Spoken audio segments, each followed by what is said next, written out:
Армысыздар, құрметті көрермен.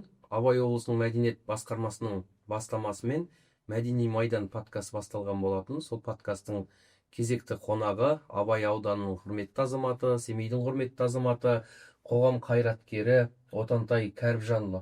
Қош келдіңіз аға. Бүгінгі әңгімені енді арыдан бастайық па, беріден бастайық па? Енді қалай бастасақ та бастау керек қой. Енді арыдан бастасақ, мен енді өзім туралы бір екі ауыз сөз айтып кетейін. Мен негізі мына Абай ауданының тумасымын.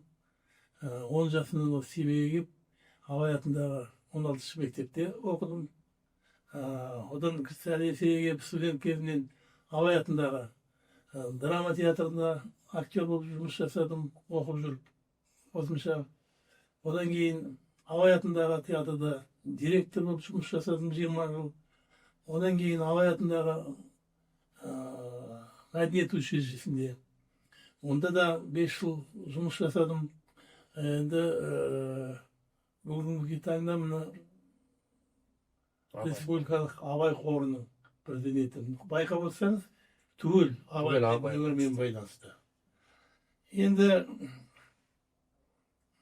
аларай жалғастыратын болсам, менің енді осы сол жаңа айтып отырмын ғой, 10 жастан бастап осында оқыдым, толдым, азамат болдым дегендей, осы менің бүкіл өмірім мәдениет, өнер саласымен байланысты.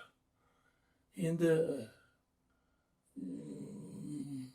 жаңа 16-шы мектепке келдім, ауылдан келдім деп айтып қалдыңыз. Сол кездегі 16-шы мектеп осы екі қазақ мектебінің бірі сол еді. Сіз айтасыз, Семей қаласында ең ежелден бірінші ашылған 16-шы мектеп, сосын жаңа Семейдегі нөмір 5-ші мектеп. Осы екі мектеп болды. Сол 16-шы мектепте бір жылдар Қасым Аманжолов оқыпты, Төлебай Аманов, өзіңіз оқыңыз. Өзіңіз келіңіз, белгілі мемлекеттік сыйлықтың иегері Тыныштықбек Әбдірәкімұлы. Сонда бұл мектептің бір алғашқы қазақ мектептерінің бірі болғаннан кейін де, екіншіден бұл мектептің өзі Табалдырғыда сондай бір құтты мектеп болып тұр ғой. Жаңағы өзің айтып отырған қоғам қайраткерлері, академиктер шыққан, ұлы композиторлар, осы жаңағы Абай атындағы нөмір 16-шы мектепте шыққан. Мен ол кісілердің көзін көрдім. Мен Төлебай ағамыз да академик, осы 1978 жылы осы театрда есепті гастрольмен Алматыға барғанда ол кісі көрерім көп келді. Өзімнің ауылымның театр келіп жатыр екен деп, жанында жеңгеміз бар екеуі. Онда физика, математика республикалық институтының директоры екен. Енді жаңағы айтып отырған тағы басқа Бекен Жамахаев ағамыз. Енді шын айтып жүрмін ғой, бұл кісі Ант вальсінің королі деп айтуға болады. Ол кісінің әндері өлмей, бүкіл жер жүзінде айтылып жүр Бекен Жамахаевтың. Бекен аға өз бағасын ала алды ма? Қалай ойлайсыз? Өзінің тірі кезінде бағасын алды деп айта алмаймын. Өйткені өзі өмірден озғаннан кейін ол кісінің екінші өмірі жаңағы өзінің әндері. Ол кісінің өмірін алға жалғастырған. Кейінгі кездерде әрине жаңағы қалаға аты берілуі, Семей қаласында мысалы үшін қазір орталықтағы көше бар, бұрын ол Абай атындағы көше болады. Қазір Алматыда жақсы үлкен көше бар. Әндерінің барлығы қазір бүкіл жер жүзінде шетелде айтылып жатыр. Сондықтан біз Бекен Жамахаевтың өмірі ары қарай жалғасып жатыр деп толық айта аламыз. Дұрыс. Одан таяқ енді қайтадан кері шегініп арыға тағы бір оралайық. Сіз бізді айтамыз, Абай театры, қазақ театрының қара шаңырағы, Атам театры дейміз. Ең алғаш ойғұдықта жаңа Еңлік Кебек пьесасымен ашылғанын, қазақ театрының шымылдығы Әуезовтің Бесенеден белгілі, оның ар жағында Нәзипа Құлжановалардың жаңағы Абай дүниеден өткен 10 жыл толуына орай әдеби кеш ұйымдастыруы, ол да бір театрдың алғашқы сахналары деп білеміз. Енді осы Абай театрына Отантай қалай келді, қалай басталды қадам, содан бастайық. Дұрыс айтасың. Бұл Абай театрында мен бірден келген жоқпын. Мен осы Семейде Мұқан Төлеубаев атындағы музыка училищесін бітіргеннен кейін 3 жыл Украинаның Прикарпат военный округында оркестрде ойнап, одан 3 жылдан кейін осында қайтып келіп, Семейдің облыстық балет басқармасында 5,5 жыл жұмыс жасадым. Осыдан кейін барып, мен 1973 жылы 19 желтоқсанда осы Абай атындағы драма театры, ол кезде драма театры. Музыкалық деген. Музыкалық деген оны кейін жасадық қой біз. Сондықтан мен ол кезде шынымды айтсам өте жас едім, жасым 28-де ғана. Жаңағы өзің айтып кеткен республикадағы бүкіл театрлардың атасы болып саналатын, атасы болып саналатын Абай театрына директор болып келу, ол жауапкершілігі өте жоғары еді. Енді жаңа драма театры деп отырмыз ғой.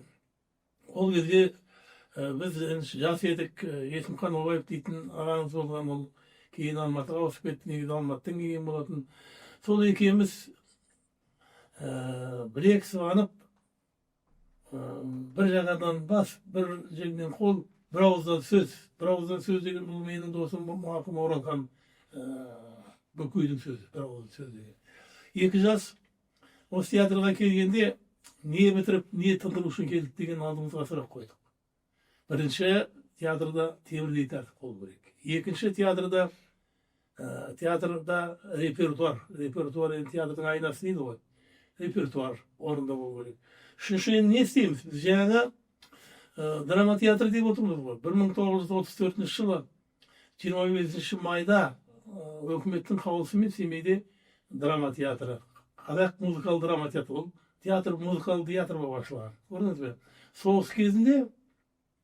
Соғыс кезінде ауыртпашылыққа байланысты еді, өзің білесің, еркек азаматтардың бәрі майданға алынып, театрда бірінші адам еркек пен әйел адамдар ғана қалған. Сол кезде театр драма театр болып қайтадан бір саты төмен түскен ғой. Сол театрдың жаңағы біз келгендегі алғашқы музыкалық драма театр жанрын қайтару болды. Бұл енді жай бостан-бос айтпайды ғой, оны 5 жылдай дайындадық. Дайындық деген не?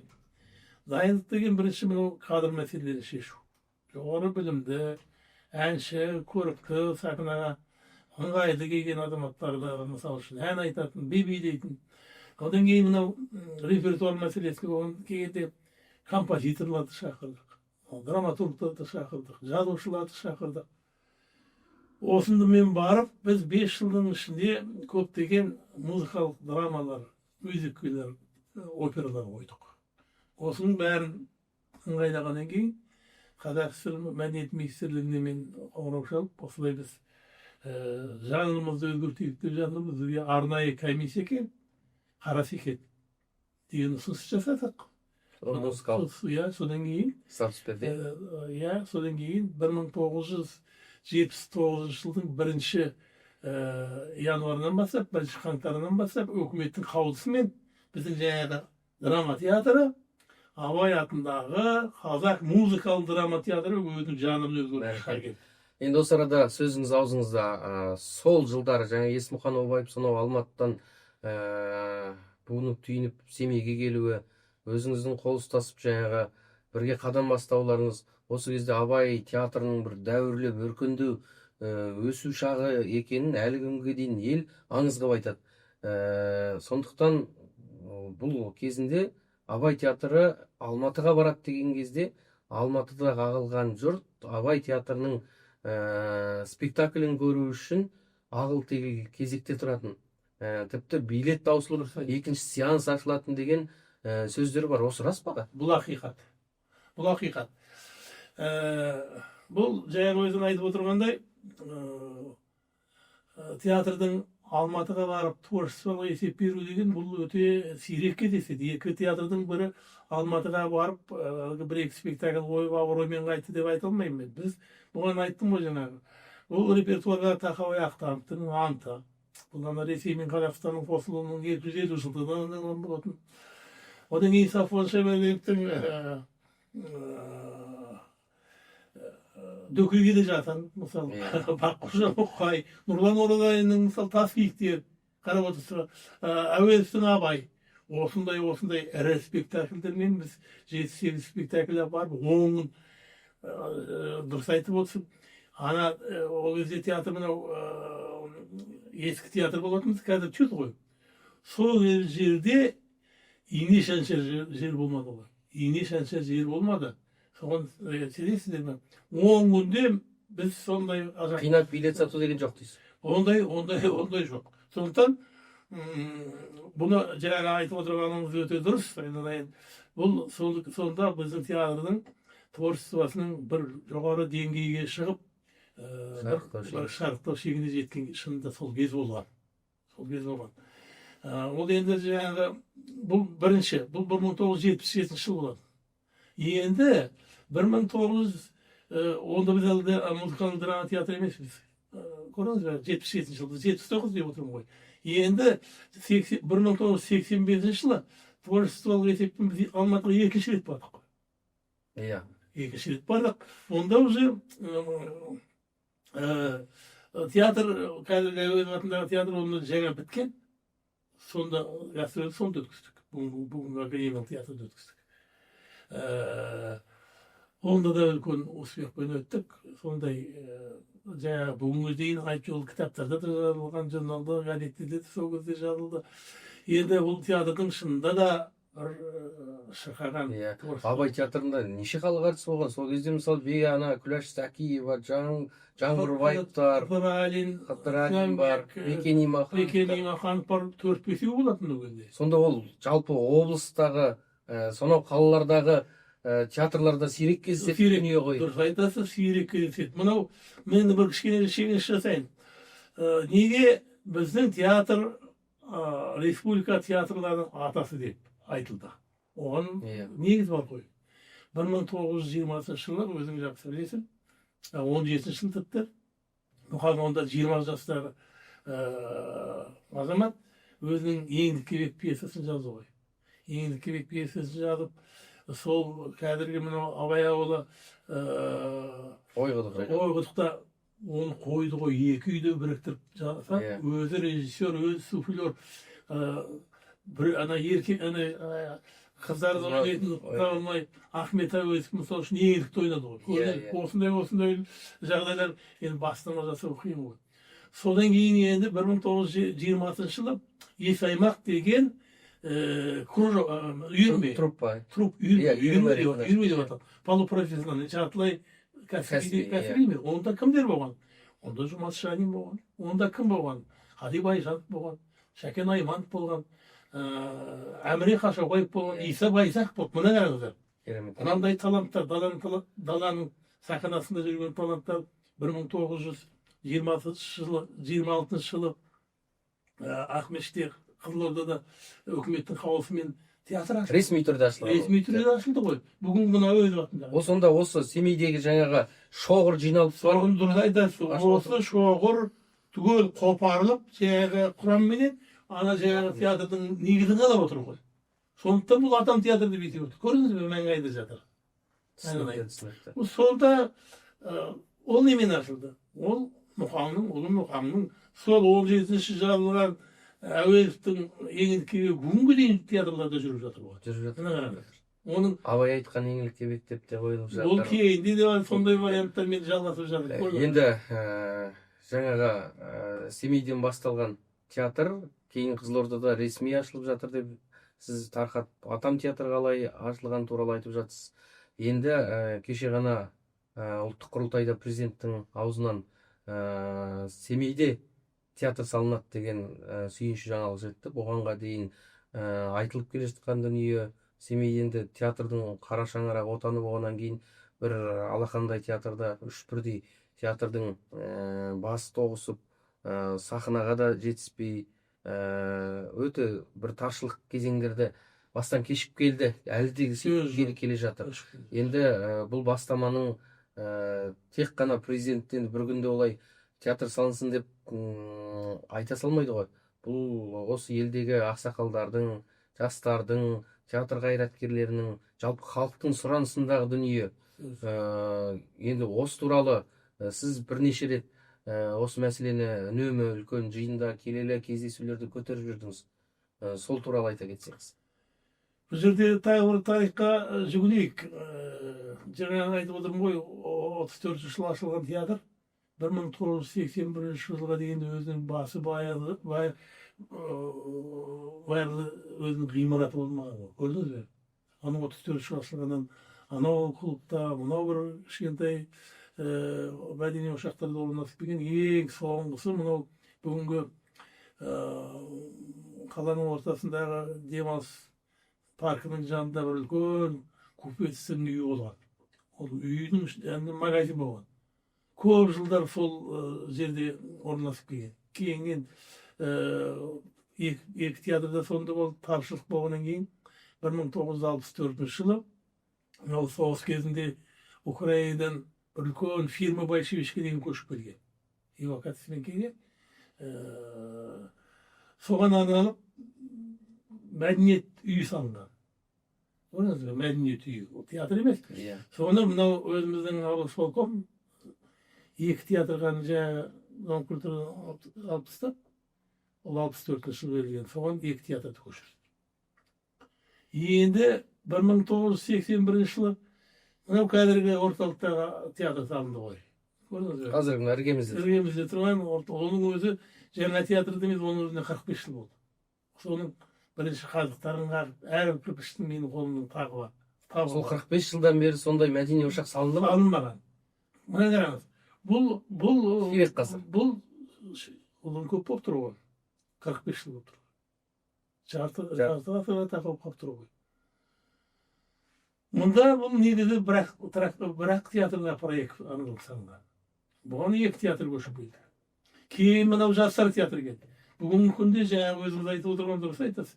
3 творчестволық ұжым бір ғимаратта Екі қошқардың емес, сығылысып отыр. 3 қошқардың Қошқар болып кетіп отыр. бір базарға сыймай. Бұл заң бойынша ешқандай талапқа сай емес. Әр театрдың өзінің жоспары бар ғой. Әр театр жылына 5 жаңа спектакль қою керек. Шығару керек. Постановка шығару керек. Ол айына әр театр 12-13 спектакль қою керек. Әр театр. Әр театрдың өзінің көрерменнің жоспары бар. Мынау жоғарғы министерстводан берілетін. Осының бәрін мынау 3 театр бір ғимаратта отырып, ол дұрыс жұмыс жасау деген мүмкін емес. Сондықтан Семейге үлкен театр керек дейсіз ғой. Міндетті түрде мынау жаңа өзіңіз айтып отырсыз ғой, мен бір емес бірнеше дүркін мынау үкіметтің басшылары келгенде де осында үлкен жиындарда мен айтып жүрмін. Бұл әңгімені айттым. Ең соңғысы мінекей Алла тағала бізге беріп өзіміздің жерлесіміз жас кесеске дейді ғой. Мынау өзіміздің әкіміз Берік Уәли азаматымыз келіп, мынау қаланың ақсақалдарын шақырып танысып батасын алды.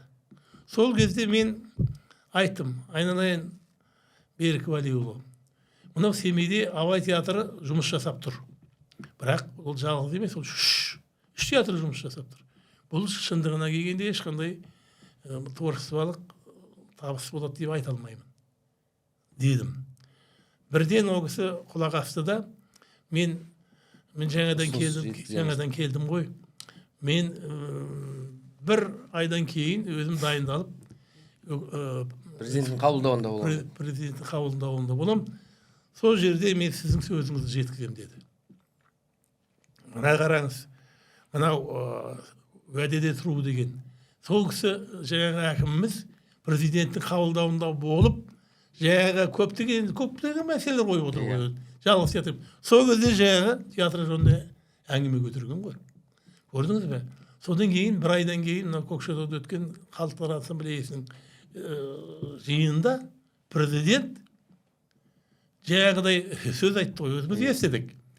Ол кісі мынау медицина, денсаулық сақтау, өнер мәселелеріне келгенде былай деді. Бүгінгі таңда Семей қаласында бір ғимаратта 3 театр сығылысып отыр деген сөз айтты. Содан кейін келіп Берік Уәли бізден сүйінші сұрады, айналайын. Үлкен рахмет. Театр салынатын болды. Президент салып берем деп отырды, ақшасын босатам деп отыр. Мінекей біз келесі жылдан бастап кірісеміз деп. Мына қараңыз, енді кеше қарап отырсам, қарап отырсам, Берік Уәли айтып отыр, біз мінекей проект сметінің документациясын жаңа театрын жасадық. жасап жатырмыз. Биыл мінекей театр саламыз. Міне қараңыз, сөзде тұру деген, мінекей өнерге деген жанашырлық деген президентіміз бастап.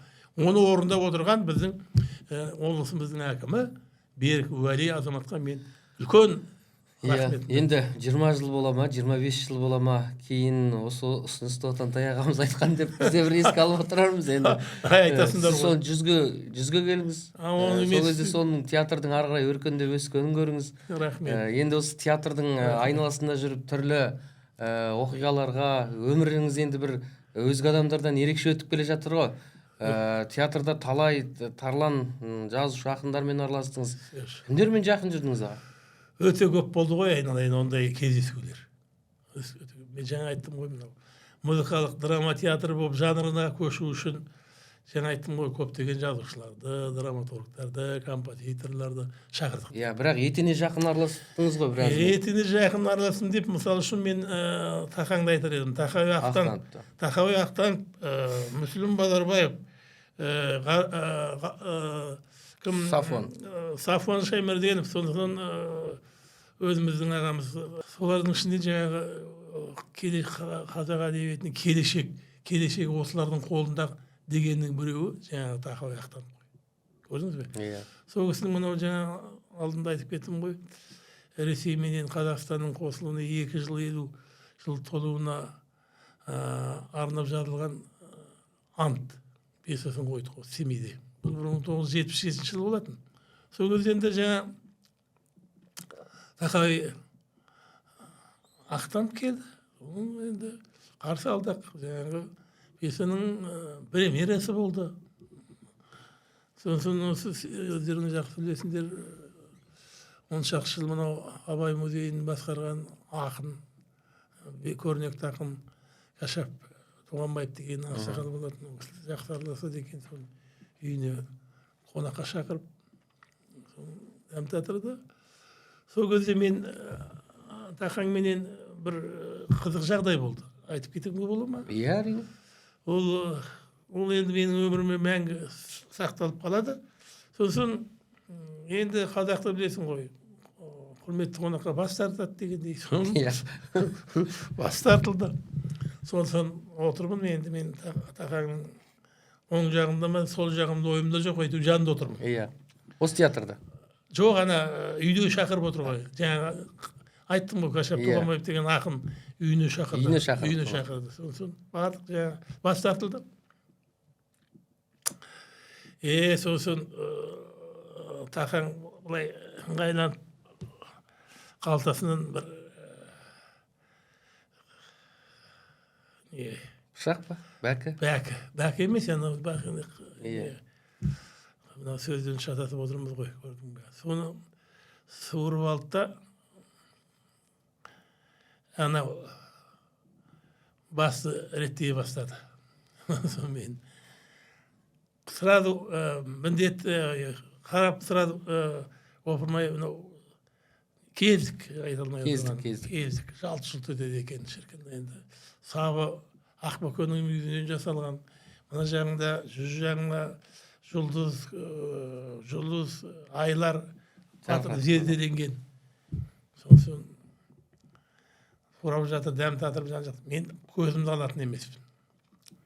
Енді анау Тақаң деген енді жазушылар, драматург, психолог болады ғой. Ананы ептеп бастың қайдан сүртіп, нені қойып қойды жерге, кепсікті. Қарап отырмын.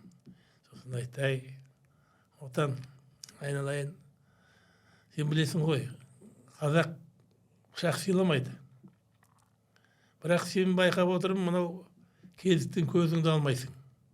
Саған ұнап отыр ғой деймін. Енді мен саған осы кезікті қидым, бірақ жоғалтпай ұста. Деп жаңағы кезікті менің алдыма қойды. Бұл сәтті қалай ұмытасың? Содан әлгі кезікті алғаннан кейін маған бір ермек пайда болды, құмарлық пайда болды, мынау жаңағы пышақ жинайды. Содан мен пышақ жинап кеттім ғой қарағым. Тентек адам пышақ жинайды. Тентек шоқпақ жинайды деп, мен тентек болмасам да жаңағы пышақтардың бір 300-ге жетсін ғой деймін. 300-ге.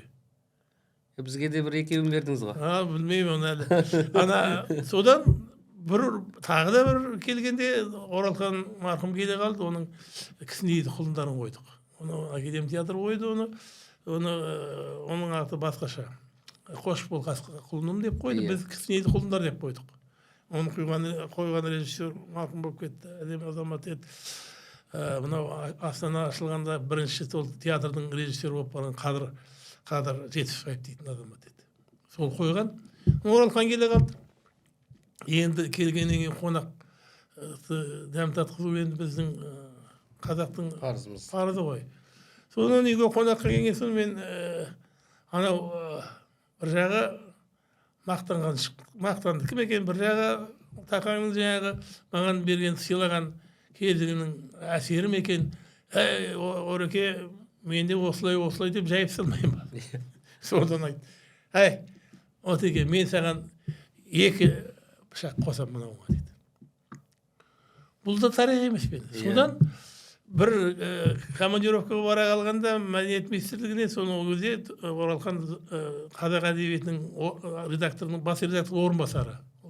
Кейіннен бір жылдан кейін редактор болды ғой. Редактор болып жүргенде кетті ғой. Содан мен айттым, отеке кешке үйде болайық.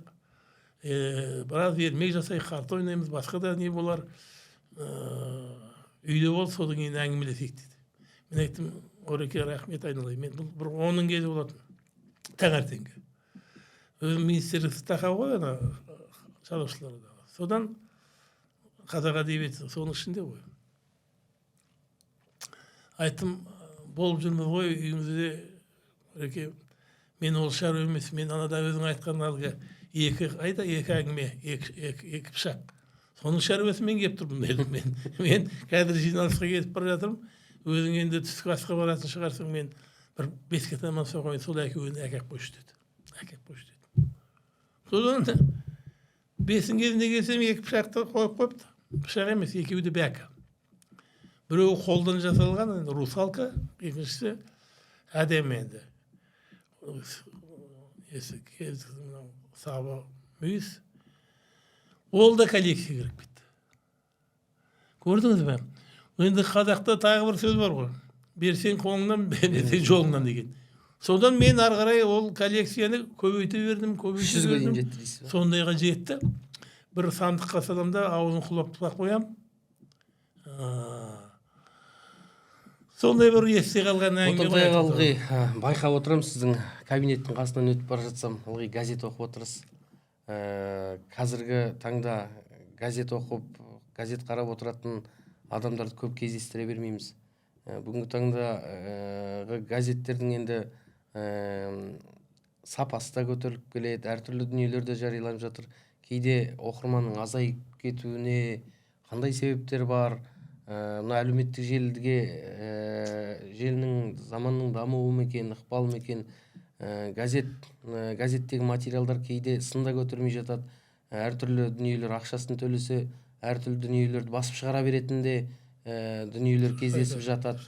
Газет мекемелерге, оқырманға емес, мекемелерге жұмыс жасап кеткен жоқ па? Қалай ойлайсыз? Ол сөзіңіздің шындығы бар. Мен өзім мынау жас кезімнен газетті оқығанды өте жақсы көремін. Мен өзім Қазақстан журналистер одағының мүшесімін. Анау 1970 жылы мен енді студент жаңа бітірген кезім ғой. Сол кезде мен осы өзіміздің жергілікті Семейтан газетінде көптеген мақалалар жазып тұратым. Енді ол 60 жылға тақады ғой мысалы. Ал енді бүгінгі біз жастарға келетін болсақ, жалпы интеллигенция керек болатын болсақ, келетін болсақ, жаңа өзіңіз айтқандай аз оқиды.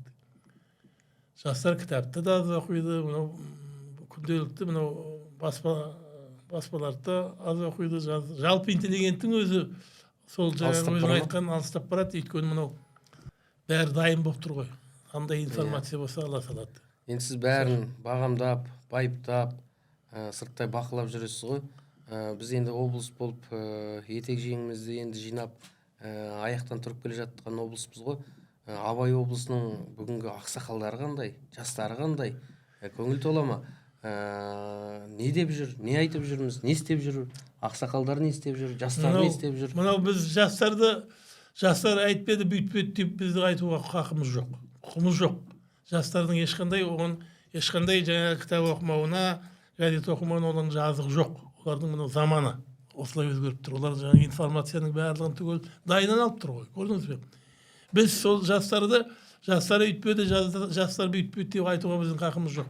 Егер олар дұрыс бағытта болмаса, жаңа өзің айтып отырған, мына біз кінәліміз, ақсақалдар кінәлі. Біз оларға бағдар беріп отыруымыз керек. Біз оларды тәрбиелеуіміз керек, ол жастарды. Мысалы, кеше мектеп бітірген ақсақалдар бір елге министр келсе, не бір лауазымды тұлға келсе, немесе облыс әкімі болса, осындай бір үлкен лауазымды тұлғалар келсе, біздің ақсақалдар елдің мәселесін айтып жүр ма?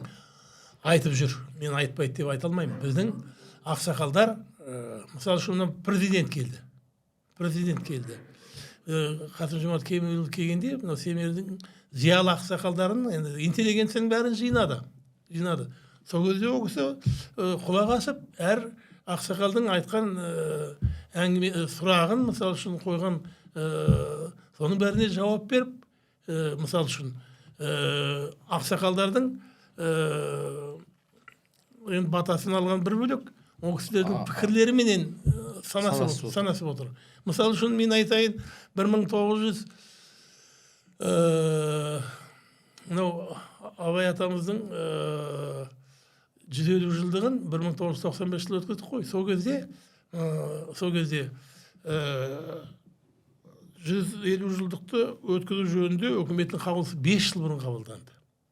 Сол жылы мынау Семейдің зиялы ақсақалдарының қолдауыменен, солардың тілегіменен бүгінгі мынау республикалық Абай Құнанбаев қоры құрылған сол жылы. Осы қазіргі қор 1990 жылы 22 февральда нөмір 64 қой деймін, ұмытпасам, үкіметтің қаулысы шықты Абай тойын тойлау жөнінде. Сол кезде мынау қатар құрылды. Жаңағы ақсақалдардың қазір бір нәрсені айтсақ кейде ертеңді ұмытып кетіп жатамыз ғой.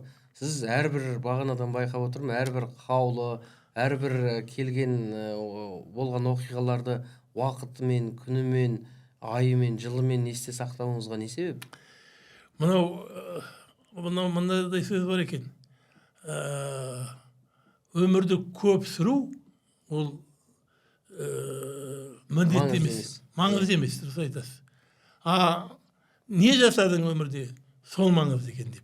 Мен мысалы үшін жаңа студент кезімнен менің бақыттылығым сол, мынау 1934 жылы театрдың іргесін қалап, шаңырағын көтеріп, уығын шаншыған ақсақалдармен бірге жұмыс жасадым. Көрдіңіз бе? 1934 жыл олар енді Ол кездегі енді интеллигенцияда, ол кездегі үлкен рухани кемелділік те керемет болды ғой.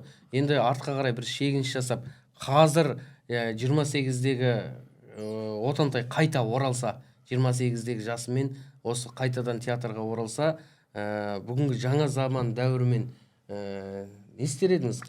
Қайта сол жолдан өтермедіңіз, тағы да бір жасаған қателіктерді немесе істелмей қалған дүниелер бар ма? Ол болуы мүмкін ғой, айналайын. Ол болуы мүмкін. Оны негізгі менің өзім осы арнадан шықпас едім. Мен осы 20 жыл жұмыс жасадым ғой театрда, 20 жыл басқардым. Мен көп шаруаларды тындырдым, бірақ бәрін бірдей жасадым деп айта алмаймын. Ол болуы мүмкін, ол болатын шаруа, кемшіліктер де болған шығар. Бірақ біздің табысымыз көп болды. Енді мынау жаңа өзің айтып отырсың ғой. Қазір бір үлкен мынау демократия деген жағдай, мынау творчестволық қауымға бұл көп келіңкірмейді. Неге дейсіз ғой? Бұрын мысалы үшін мәдениет министрлігінде репертуарно-редакциялық коллегия болатын, алқа болатын. Ол алқа мынау республикада қазір 60 театр жұмыс жасап жатыр. 60-тан көп те болуы мүмкін. Соларға бағдаршам. Кім не қояды? Бағдар беріп отыр. Мысалы үшін драматургтар көп 150 пьеса түсірейік. Жаңағы коллегияға. Ол кезде коллегия болған, қазір жоқ. Ол коллегияны жаңағы Тахауи Ақтанов басқарған, Сафуан Шаймерденов басқарған, Дулат басқарған, кім Өтебай Қанахин осындай сақа драматург жазушылар басқарған. Қазір ол жоқ. Ондай шаруа жоқ. Қазір демократия дегеніміз не? Екінің бірі ақын, екінің бірі драматург, екінің бірі жазушы. Ол неге? Ол өзінікін жазады да ешқандай цензурадан өтпейді. Ақшасы бар. Тіл табысады. Мен жазып тастадым, театр қойды дейді. Мұндай фактілер біздің театрда болды. Ұқтыңыз ба? Сондықтан мен осыдан бір 4-5 жыл марқұм жаңа айттым ғой өзіңе. Иманғали. Иә. Нұртөре. Мен осы бір сағаттық интервью алып сол кезде де айтқам. Қазір творчестволық жаңағыдай жазушылар, мысалы үшін, екінің бірі жазушы болып кетті. Классикалық дүниелер азайып барады дейсіз. Азайып бара жатыр. Сондықтан жаңағы министерстводағы репертуарный редакционный коллеги. Енді қараңызшы, қаптаған бір сақ-түйек театрлар бар. Мен енді олардың несіне тимеймін арына. Мынау теріс қақпай, Шаншар, тағы бір театрлар бар ғой. Солардың кім жазады? Авторлар кім? Анау бір дарақы күлкі шақыратын. Арзан күлкіге халық кетіп қалады. Үйірсектеніп барады. Үйір ғой. Ол дұрыс емес. Театрды негізі көрермен деңгейіне түсірмей, көрермен театрдың деңгейіне көтеру керек. Сөз жоқ, дұрыс айтасыз. Мынау кейбіреулер айтады. Мынау көрермен дейді, театрға дейді, демалу үшін барады дейді.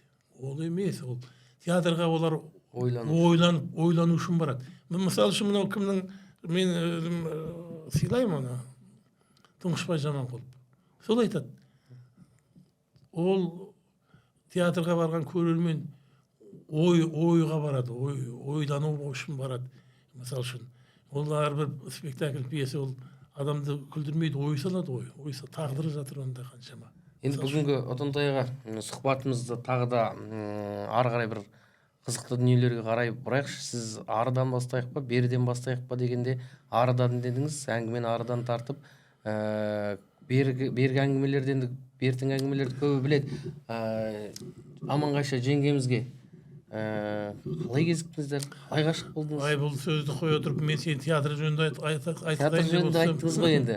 Театр жөнінде мен тағы айтқым келіп отыр. Ол кісі жөнінде мен кейін айтармын.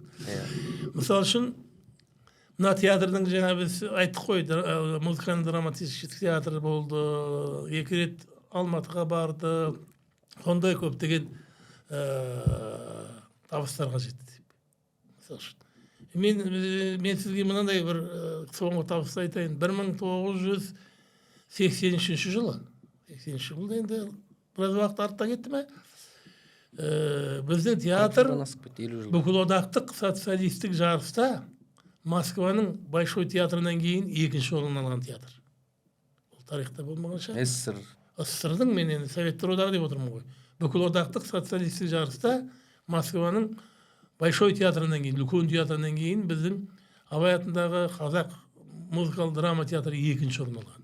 Дәл осы жылы біздің Қазақстан орталық партия комитетінің бірінші хатшысы Димаш Ахметович Қонаев бюрода бізді тыңдады, біздің театрдың жұмысын тыңдады. Мына қараңыз. Оған өте оң баға берілді. Біздің театрдың жұмысы бүкіл республиканың театрларына, сол театрдың жұмысы тәжірибесі таратылсын деді. Көрдіңіз бе? Бұндай театр Қазақстан орталық партия комитетінің бюросында бірақ театр қаралған. Енді сол бағанадан әңгімеңіздің байқап отырмын, театр туралы ұзақ толғана аласыз. Әлі іште талай дүние бар. Кейде бір сол жастық шақтарды, сол бір сәттерді, қаншама ағаларыңыз алдыда дүниеден кетті, қаншама сәттер еді, соны сағынасыз ба? Сағынғанда қандай? Жаңағы өзің айттың ғой, осы әңгіменің басында 6 халық әртісі болды. Соның бәрімен бірге жұмыс жасадым ғой. Мысалы үшін Исламбек Қыдырайын Абайды ойнаған. Бұл 40 жылдардың ортасы, 50 жылдарға тақаған кезде Мұқан өзі келіп соны көрген ғой, Абайды келіп көрді. Сонда ризашылығын білдірген екен. Ой айналайын, өзі ол Қыдырайымның Абай одан тумасы. Анық менің Абайым сен екенсің ғой. Саған рахмет, Абайды көргендей болдым ғой деп ризашылығын білдірген ақсақалымыз 1980 жылы қайтыс болды. Одан кейін Қазақстанның халық әртісі сағынасың. Қалай сағынбайсың? 17 жасында, 16 жасында театрға келген, биші болып келген Әбілқасым Жаңбырбаев. Ленинді ойнаған. Бүкіл ғұмырын театрға сол 16 жасында 1942 жылы 1 декабрьде келіп түскен театрға. 1970 жылы Лениннің 100 жылдығына Александр Штейннің между ливнями, Толас қазақшасы, Толас. 1973 жылы Әзербайжан Мәмбетов Әуезов театрында қойды. Оны Абай рөліне бекіген Қазақстанның халық әртісі Мүлік Сүртібаев дейтін ақсақал. Бірінші составта бізде театрда 2 состав болады. Бірінші состав, екінші состав. Баяғы екеуіне қатар жүреді, бірақ репетицияны біріншіге көп беріледі де, екінші составқа аз ғана беріледі. Ол кезде сол жылы заслуженный артист, мен енді облыстық мәдениет басқармасында істеймін, Әбілқасым Жаңбырбаев Алматыға шақырылды Ленин рөлінде. Қараңыз, мен өзім білем, 2 рет Москваға 10 күн курсқа барып қайтты театрларға. Әбілқасым арнаулы білімі жоқ, біліктілігіменен, талантыменен. Сонсын екінші составта ойнағанда белгілі ғой енді. Ана бірінші составқа Әзербайжан Мәмбетов береді, өйткені премьераны ойнайтын сол, бірінші көрінетін сол, екінші состав Әбілқасым. Сол Толас спектакліне сол кездегі председатель авосполкомыз Екебай Қашағанов деген ағамыз барды арнайы. Оның рецензиясында оқыдым мен. Жаңағы бірінші составта ойнап отырған Әбілқасымнан біздің Мүлік Сүртібаевтан біздің екінші составта ойнаған Әбілқасым ағаның жоғары ойнаған. Сол жылы халық әртісін алды. Көрдіңіз бе? Мұндай әртісті қалай сағынбайсың? Одан кейін сол кісі туралы тағы бір дүние естіп едім. Содан кейін бүкіл Әуезов театры қолқалап ол кісіні Алматыда қалыңыз, осы жерде өнеріңізді жалғаңыз деп алып қалып, ол кісі бір айдан кейін буынып дейін қайта келді деген сөз бар, өтірік па? Сондықтан ондай әртіс қалай сағынбайсың? 1958 жылы мынау театр Көктөбе болды Алматыда. Тарихтан білеміз ғой, оқимыз ғой. Сонда Қазақстанда театрлардың бәрі Алматыға бас қосқан ғой, жиылған. Сонда Мұхтар Әуезовтің Қарагөзін ойнаған Қазақстанның халық әртісі, кейін халық әртісі Тұрата Исова дейтін апамыз. Ол кісіні қалай сағынбайсың? Самый лучший Қарагөз республика деген атақ алған. Одан кейінгі халық әртісіміз апамыз 100 жасқа келіп қайтыс болды. Мына Зайсандық өзіміздің жерлес апамыз Күләш Сәкиева. 95 жасында да театрдың төрінде тұрды дейсіз ғой. Тұрды, 100-ге келіп қайтыс болды. 100-ге келіп қайтыс болды. Өзіміз болдық. Мынау Зайсанның қызы. 58 жылы ең таңдаулы Майра рөлін ойнаған. Ол кісіні қалай сағынбайсың? Нұриден Атаханов деген ақсақал болды. Оны көп біле бермейді. Мынау 50-ші жылдары мынау Кереку дейміз ғой, Павлодарда қазақ театры болған.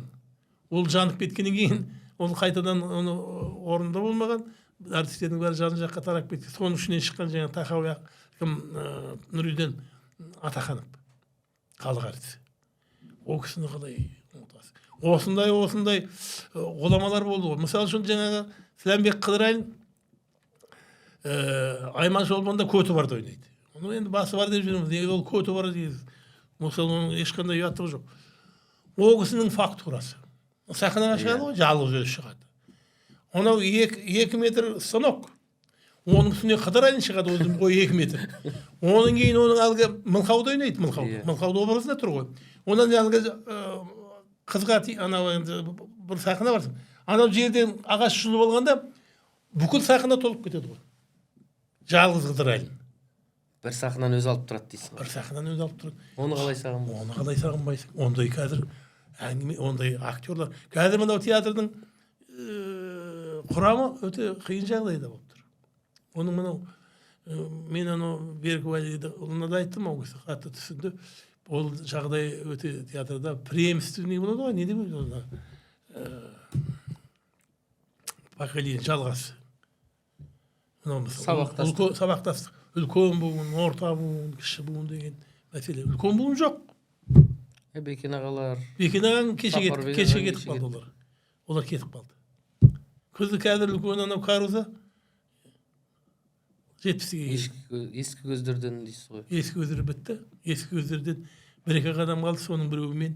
Қазір, по-моему, меніңше жоқтың қасы.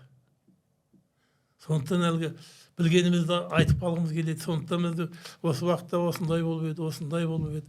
Күннің сағатына дейін, мынау жаңа театр дейміз ғой, жаңа театрдың әр кірпішінде менің қолымның тағы бар. Табы бар. Әр кірпішінде. Күнді түнді сонда жүрдік қой бітірейміз. Ал енді сонымен осы тақауда облыстың әкіміне кіргенде приказдың көшірмесін апарып бердім. Жаңа өзің айтып отырсың ғой, қалай ойыңызда тұр деп. 1982 жылы 1 февральда театрды баланс қалыппын, жаңа театрды. Соны мен көшірмесін Берік Уәлиұлына тастап кеттім. Ағам маған беріп кетіңізші деді, беріп кеттім. Оны қалай мен ұмытамын? Ұмытамын дейсіз ғой. Оның бәрі ойымда тұр ғой, көз алдымда тұр. Талай өмір көз алдыңыздан өтіп, өмірдің оймен, қырын, ащысымен, тұщысын, қайғысымен, қуанышын қатар сезіп келе жатсыз ғой аға. Басыңыздан да үлкен ауыр қара бұлт төніп, қайғыда кештіңіз. Қасқадан төбел туат дейді өзіңіздей қасқайған бір жаныңыздан да айырылып кеудеңіз қарсы айырылған сәттер болды аға. Жалпы мынау өмірде түйгеніңіз, өмірден көргеніңіз, өмірден білгеніңіз, жалпы жастарға, болашаққа, елге қандай дүние айтушы едіңіз аға? Бұл жалғыз өнер ғана емес, жалғыз театр ғана емес, өзің дұрыс айтып отырсың, айналайын. Көп көргеннен сұрама, көп жүргеннен сұра дей ма, көп араластық. Кейінгі жастарға айтарымыз көп қой, мынау театрда ғана емес, жалпы мен өзім адалдықты сүйем. Өсіп келе жатқан жастар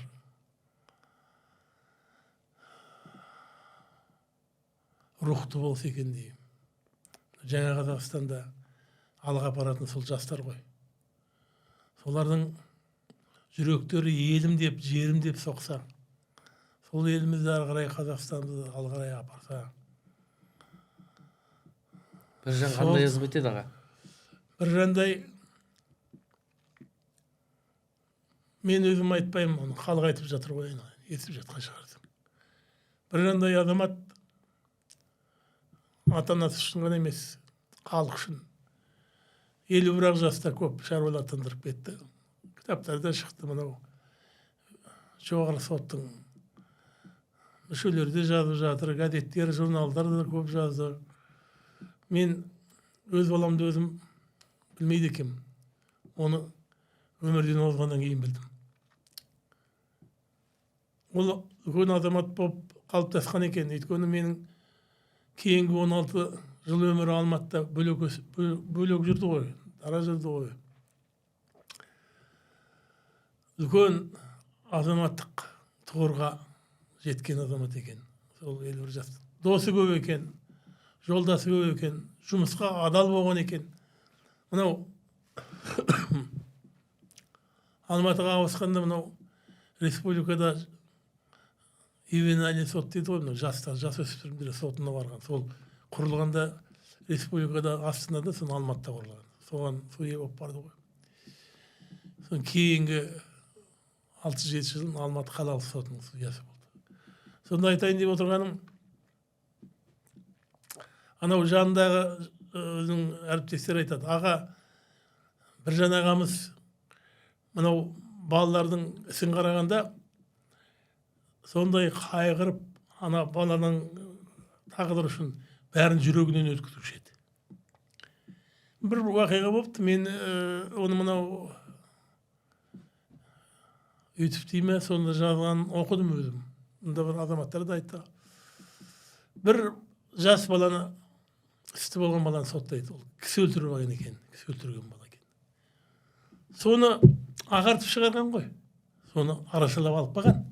Міне қараңыз, соны жоғары сот бекіткен. Сонда менің баламның адамгершілігі деген, жаңағы баланың тағдырына деген. Сосын өзі мынау телевидениеда мынау әлгі Бейсен дейтін талантты азамат болды ғой. Сол көп шақыратын бір жанды жаңағы нелерге, телепередачаларға. Сонда көп жаңағы балалардың тағдырына сондай жан ашып тұратындығы, оны ұстап алғаннан кейін оны бірден ана апарып қамап тастау деген дұрыс емес дейді. Ол ата-анасының жанында жүрсе, содан кейін жазаланған кезде шақырылу керек. Бұндай әділдігі жаңағы өнердің ортасында, тазалықтың ортасында өскеннің әсері деп ойлайсыз ғой?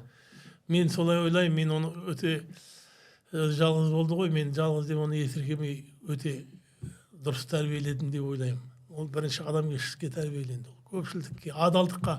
Кішкентай кезінде мынау кетіп бара жатқан құмырсқаны өлтірмеуші еді. Тимеуші еді. Құмырсқа дегенді. Сонда ойлаймын, сол кезінен бұл сондай қасиет бойында болды. Әйтпесе жаңағыдай шаруаларға бару. Сол көп мақалалар жатыр, соның көбі солай шешілді кейіннен өзі. Сондай тәртіп. Баланың енді ол жаңа шығып кеткен гүл ғой. Ол енді бір резкий бір не қабылдаса, жаңағы үкім қабылдаса, сол ертең солып қалады ғой. Ол келешегі болмай қалады ғой. Көрдіңіз бе? Жаңағы мен ойлаймын, соны бәрі айтады. Бір жаңағы кісі өлтірген баланы ағартып жіберді ғой. Шығарып жіберді ғой деген мен өзім естідім. Демек, оның адамгершілігі, жаңағы жасқа деген жаны ашуы, оның бәрі жүрегінен өтті ғой, сол жүректен кетті өзі. Жүректен жұмыс үстінде процесс жүргізіп отырып, процессті бітіргеннен кейін ауырып тұрғанда айтқан ғой, сіз ауырып тұрсыз, айтыңыз дегенде, жоқ, мен мына беделларды бітіруім керек. Содан кейін қайтам деп. Сіз соңғы рет қашан сөйлесіп едіңіз? Соңғы рет. Не деп еді сізге, не айтатын едіңіз?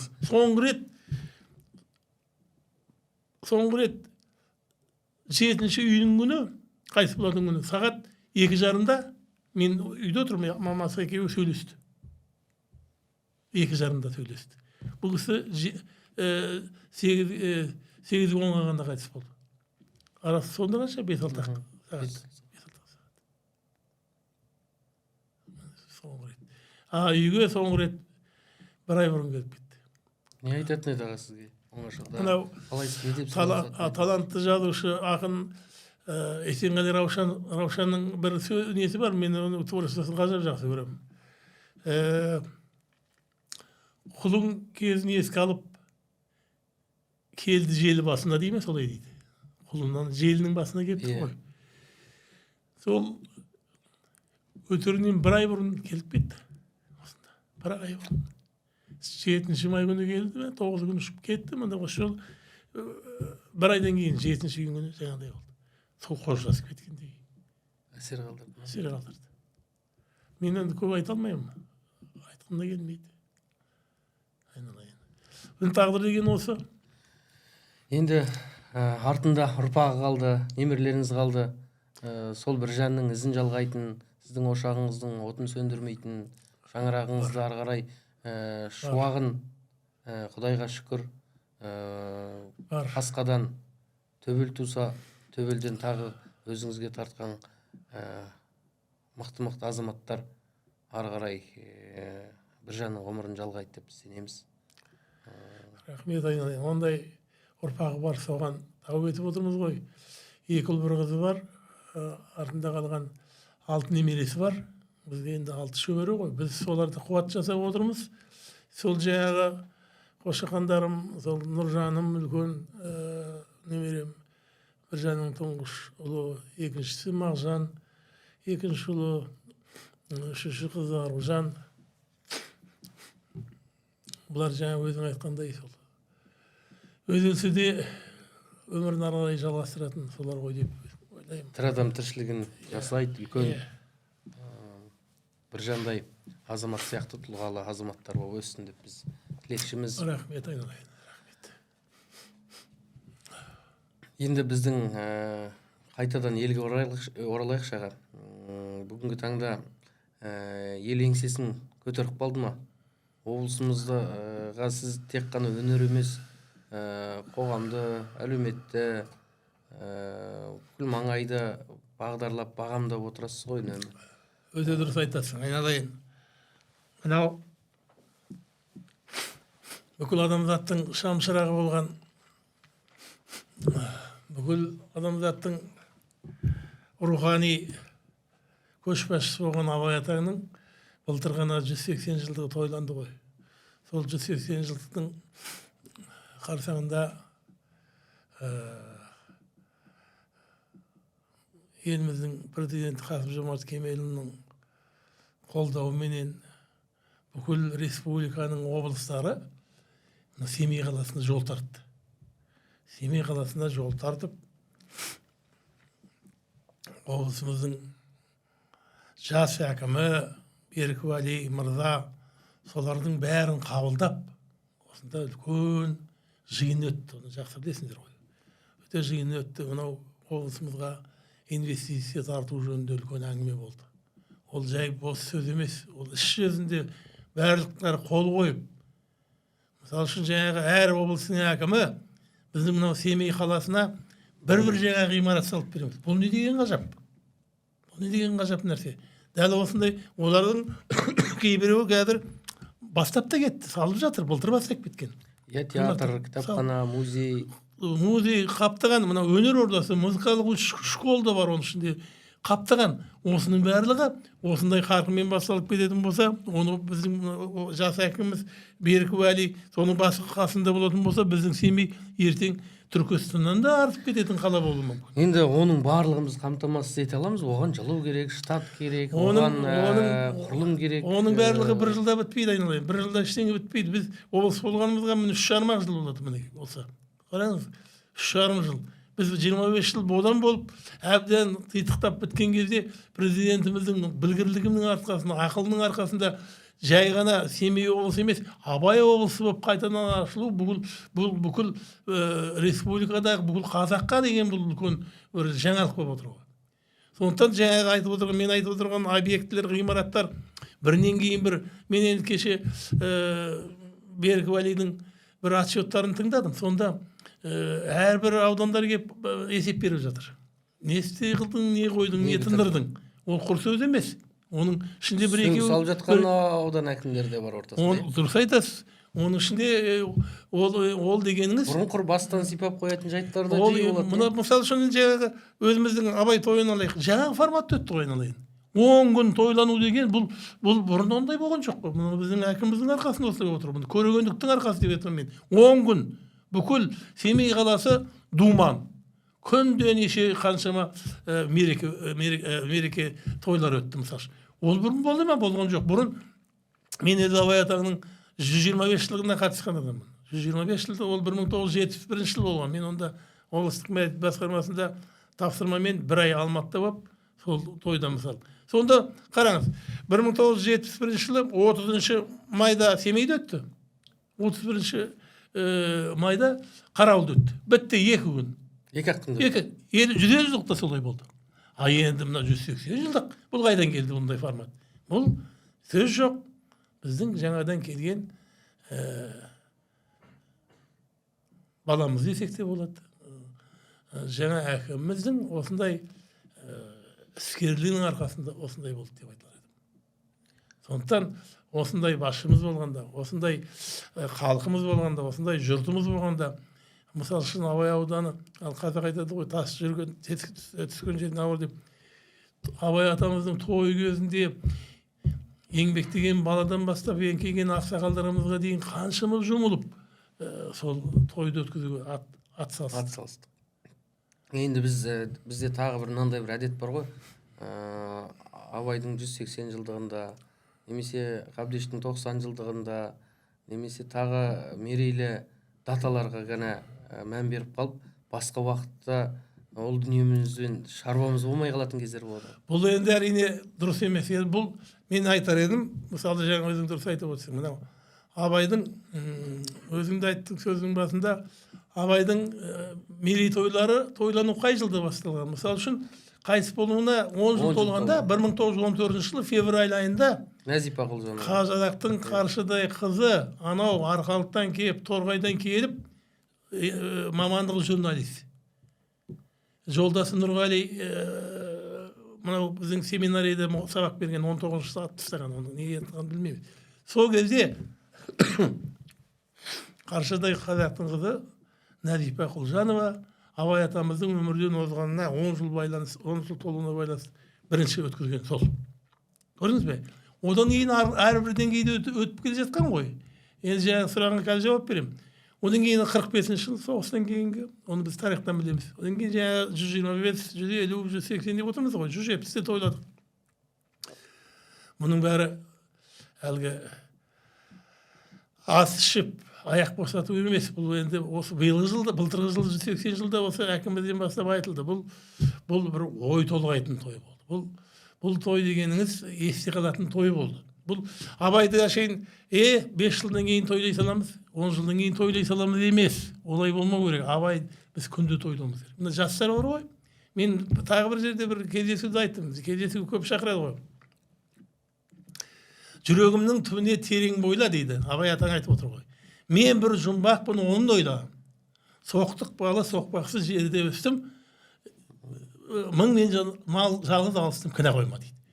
Абай атаң бүкіл халқына не істеп, не айтпай, не ақыл айтпай кетті. Сонда кешірім сұрап отыр.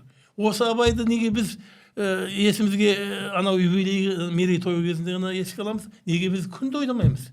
Мысалы үшін біз мына қор біз басып шығардық. Дайын нәрсе ғой, біз баспадан басып шығардық. Абай атаңның 45 қара сөзін. Кішкентай ғана. Мынау жаңғалтаға. Мыналар қазір екінің жастың бірі детсадқа барған балалардан бастап бірінші класс студенттер қалтасын ұстап жүр. Олай емес. Абай атаңның жаңағы кішкентай кітап қалтаңда жүру керек. Ол осыдан 1,5 ғасыр бұрын жазылған, мен условно айтып отырмын. Ол неге қазір едік ЮНЕСКО кіргізейік деп жатырмыз ғой. Қара сөздерін мысалы үшін. Ол неге балалардың қалтасында жүрмейді? Неге жастығының астында жатпайды? Мені біз қалай бағалаймыз? Қалай біз оларға қандай жолмен тәртіп не береміз, тәрбие береміз? Білмеймін. Тұтастай идеология керек шығар. Идеология керек. Идеология бірінші. Саясат кейін идеология дейін болу керек саясат. Өзіңізбен енді жиі әңгімелесіп, жиі сұхбаттасып, кейде бір әзілімізде жарасып жатады. Енді бүгінгі емін еркін осы 2 микрофонды алдымызға қойып, біраз дүниенің арғы берісін өттік қойға. Біраз әңгімені айтып қалдық. Айта алмай қалдым ау, уақыт бітіп қалды ау, осыны негізі айтуым керек еді деген дүниелер бар ма көп кейде? Ол ойда әр уақытта жүреді ғой айналайын. Мына мен енді айтар едім, біз енді ауылдың ақсақалы болып қалдық қой. Шеткі ауыл кетсе, ортаңғы ауыл шет болады дейсіз ғой. Солай болып тұрмыз ғой. Сонда тағы да Абай атаң айтатын көрінеді. Бір әңгіме, бір шаруалар болып жатады ғой екі елдің арасында. Сонда бір ақсақал айту керек екен, әй, қойыңдар мыналарыңды, сендер бүйтіңдер, сөйтіңдер. Доғарыңдар. Сонда Абай атаң айтты, шіркін-ай, сонда бір ақсақал болмады ма екен, неге айтпады екен дейді.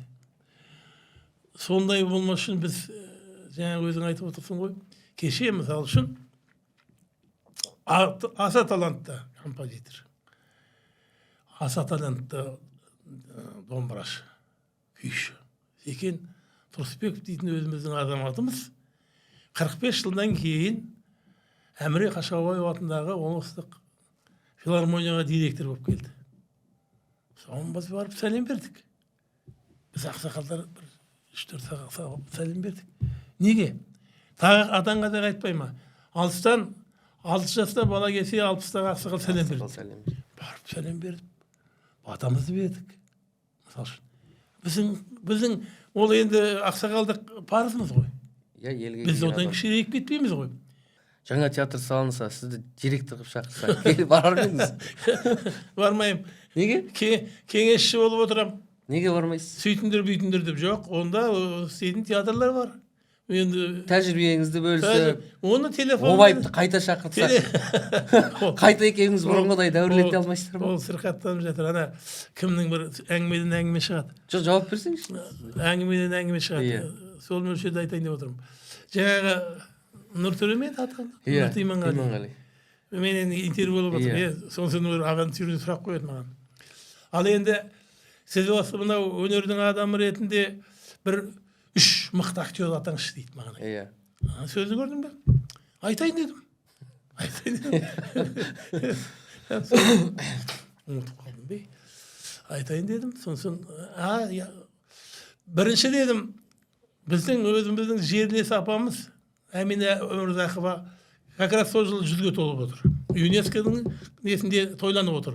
Иә. Қаршадай қазақтың қызы 15 пе 16 жасында Петербургқа барып, Советтер одағының халық әртісі Владимир Меркурьев дегеннің сабақ алып, бітіріп кеп, халық әртісі болып, бір дедім, осы кісі, атайым дедім. Екінші, 16 жасында 1942 жылы 1 декабрьде бала болып кеп, дана болып өмірден кеткен бүкіл ғұмырын Әбілқасым Жаңбырбаев дедім. Үшінші дегенім айттым, олай бар. Кімді айттым?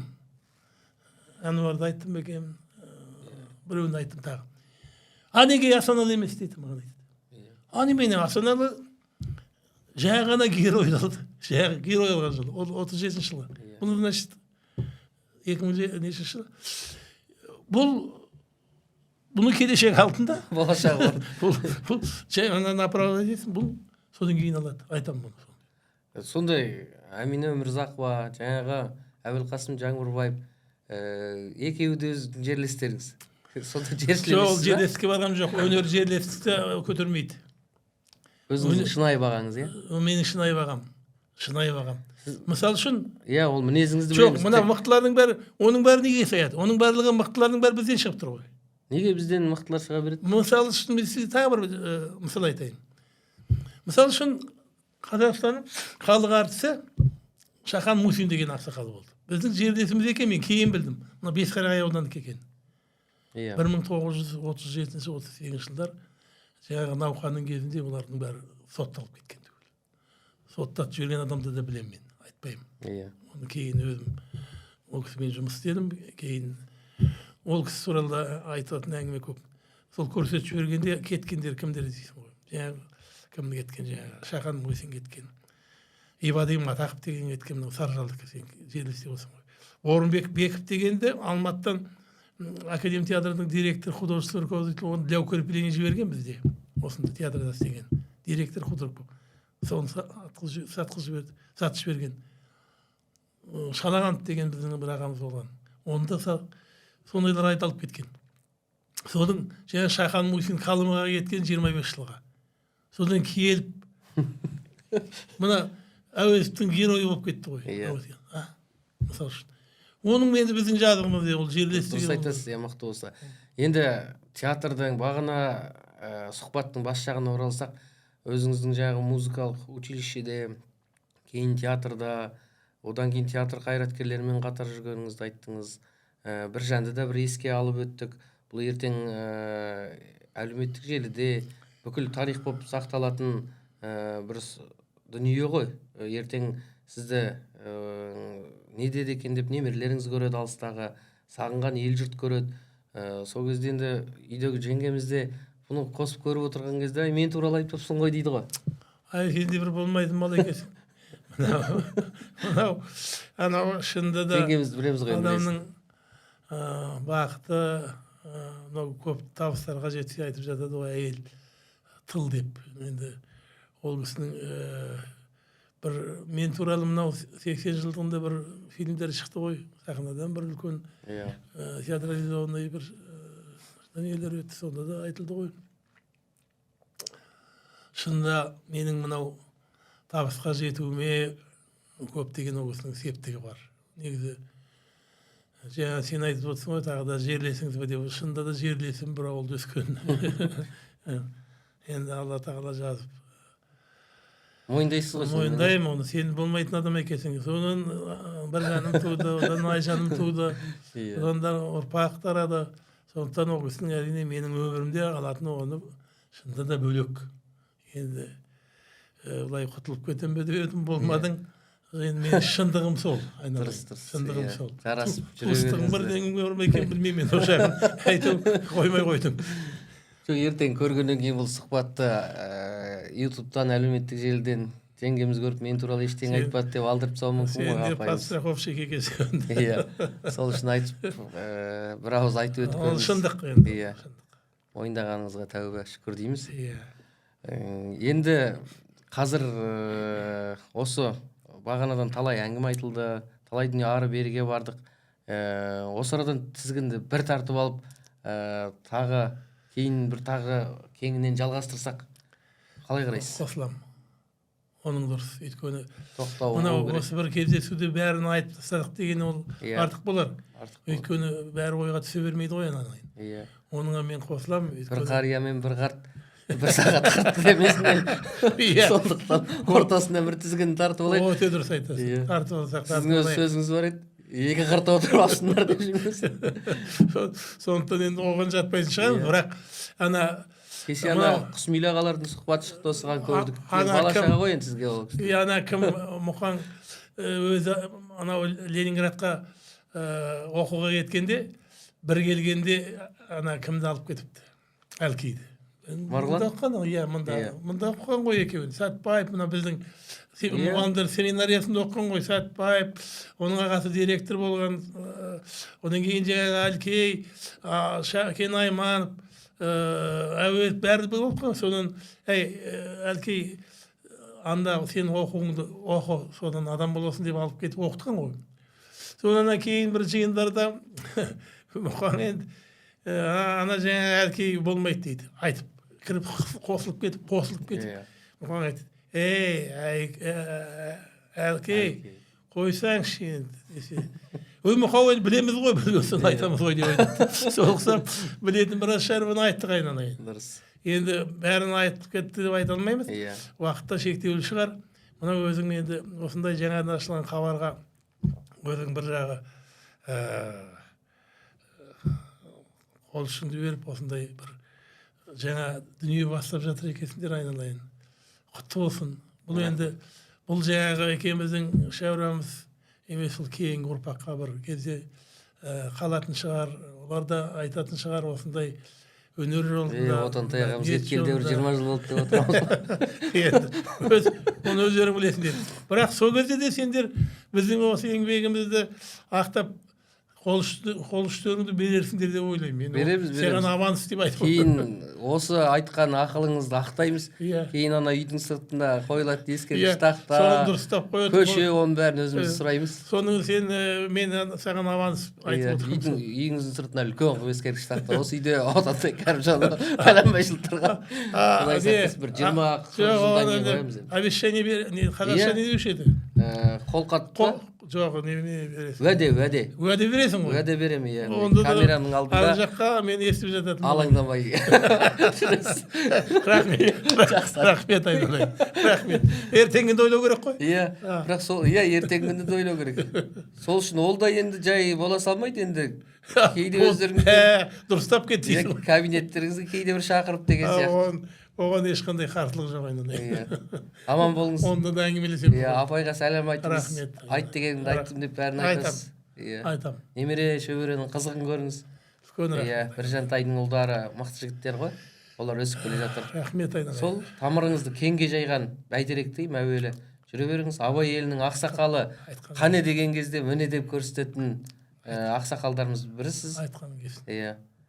Аман болыңыз. Жақсылық тілеймін. Рахмет айналайын. Жақсылықта Құрметті ағайын, біздің бүгінгі мәдени майдан хабарымыз осымен тәмам. Бүгін бізде қонақта Абай ауданының Семей қаласының құрметті азаматы, қоғам қайраткері Отантай Кәрімжанов болған. Келесі кездескенше аман сау болыңыздар.